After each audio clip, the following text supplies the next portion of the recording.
ചെയ്യുമ്പോൾ ഡിവോഴ്സ് ചെയ്യുമ്പോഴും രണ്ടു കൂട്ടരും പ്രശ്നങ്ങളുടെ കടന്നു പോകും. ചിലപ്പം പറയും കോമ്പൻസേഷൻ, അപ്പം പറയും ഈ ഇത്ര സ്വർണം കൊടുത്തു, എനിക്ക് ഇത്ര സ്വർണം കിട്ടിയില്ല എന്നൊക്കെ പറയും.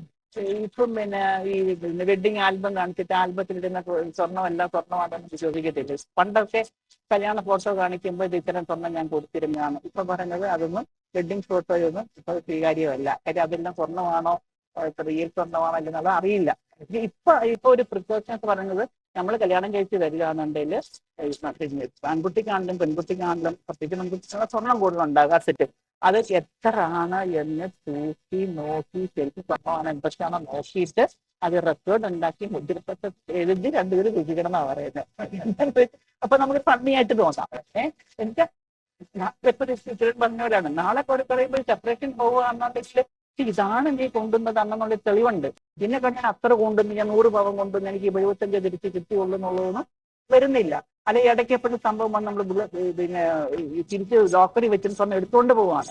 അപ്പോഴും എടുത്തുകൊണ്ട് പോകുമ്പോൾ എന്താ നീ എടുത്തുകൊണ്ട് പോയി എന്ന് ഒരു 10 പവൻ എടുത്തുകൊണ്ട് പോയി റെക്കോർഡില് ഡോക്യുമെന്റ് ചെയ്യണമെന്ന് പറയുന്നുണ്ട്.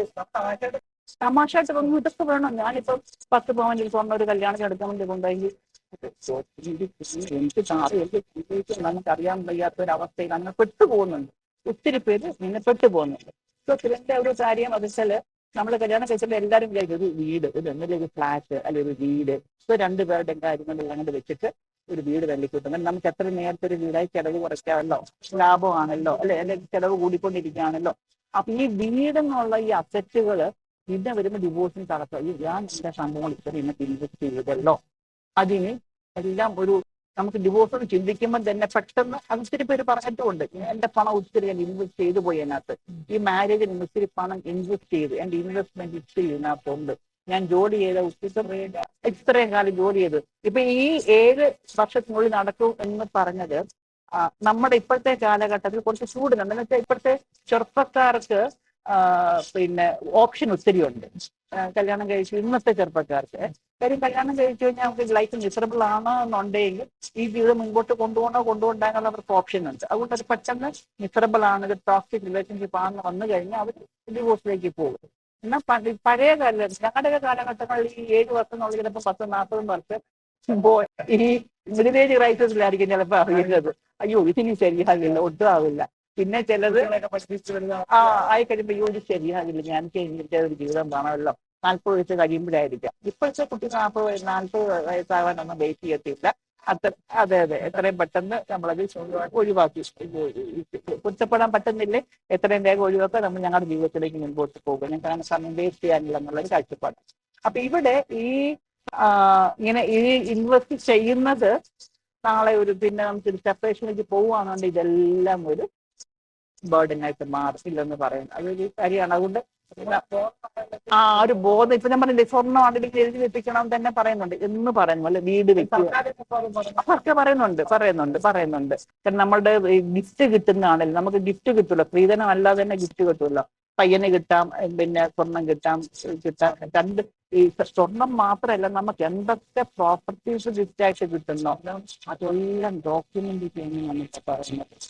ഡോക്യുമെന്റ് ചെയ്യുന്ന അതെ നിനക്ക് ഇത്ര കിട്ടി, കല്യാണം കഴിഞ്ഞ് പെട്ടെന്ന് അതെല്ലാം ഇത്ര കിട്ടി, എനിക്ക് ഇത്ര കിട്ടി, അത് ഡോക്യുമെന്റ് ചെയ്ത് വെക്കണമെന്നാണ് പറയുന്നത്. ഒരു സേഫിന് വേണ്ടിയിട്ടാണ്, സേഫ്റ്റിക്ക് വേണ്ടിയിട്ട് ചെയ്യുന്ന ഒരു സംഭവമാണ്. അപ്പം എന്ന് പറഞ്ഞ പോലെ വീട് വെക്കണോ ഒരാഗ്രഹമാണ്, വീട് വെക്കാം. പക്ഷെങ്കിൽ അത് നമ്മൾ പിന്നെ അതിനെപ്പറ്റി ഒരു ചിന്തിക്കണം. ആക്ച്വലി നാളെ ഞങ്ങള് എന്താ പറയാ ഈ നാളെ ഞങ്ങള് പിന്നെ ഡിവോഴ്സ് ആയാലോ ഒന്ന് ഇങ്ങനെ ചെയ്തേക്കാം എന്നുള്ള രീതിയിൽ നെഗറ്റീവായിട്ട് ചിന്തിക്കാനല്ല പറയുന്നത്. ഈ നെഗറ്റീവായിട്ട് ചിന്തിച്ചാൽ നമ്മൾ അതിൽ നമ്മളിലേക്ക് വരുമെന്നൊരു പറയുമല്ലോ. സോ ഓൾവേസ് നാളെ ഡിവോഴ്സ് ആകുമോ ഞാൻ വണ്ടി ഓടിക്കുമ്പോൾ എനിക്ക് ആക്സിഡന്റ് ആകുമോ എന്നിട്ട് ആക്സിഡന്റ് ആകുമെന്ന് പറയില്ലേ എന്ന് പറഞ്ഞാൽ അങ്ങനെ ഒരു തോട്ട് കൊണ്ടുവരാനല്ല. ബട്ട് ഓൾവേസ് സേഫ് ആയിട്ട് കാര്യങ്ങൾ ചെയ്യാം, സേഫ് ആയിട്ട് കാര്യങ്ങൾ ചെയ്യാം. നമ്മൾ വീട് വെച്ച് കഴിഞ്ഞാൽ നമുക്കിപ്പം അത് പിന്നെ ടോക്സിക് റിലേഷൻഷിപ്പ് ആണോ റിവെഞ്ച് ആണെന്നുണ്ടെങ്കിൽ നമ്മൾ പിന്നെ എടുത്ത പണം അതിനൊക്കെ റെക്കോർഡ് ഉണ്ടാകുക. ഭാര്യയുടെ എത്ര പണം വിട്ടു, ഭർത്താവിന്റെ എത്ര പണം വിട്ടു, ഡോക്യുമെന്റ് ചെയ്യുമ്പോൾ നമ്മൾ സെപ്പറേറ്റ് ചെയ്യുവാണെങ്കിലും അപ്പൊ അവിടെ പിന്നെ ഡോക്യുമെന്റ് ചെയ്തിട്ടുള്ളതുകൊണ്ട് എന്റെ ഷെയർ എന്തുകൊണ്ട് എന്നുള്ളത് അറിയാമല്ലോ, അങ്ങനെ ചെയ്യാമല്ലോ അല്ലേ. ഇപ്പൊ ചിലര് വേറൊരു ഇതുണ്ട്, ചിലപ്പം ഇപ്പോ പിന്നെ ഭാര്യയ്ക്ക് പ്രോപ്പർട്ടി ആയിട്ട് കിട്ടിയ സ്ഥലമായിരിക്കും, ആ സ്ഥലത്തായിരിക്കും കൊണ്ട് വീട് വെച്ചത്.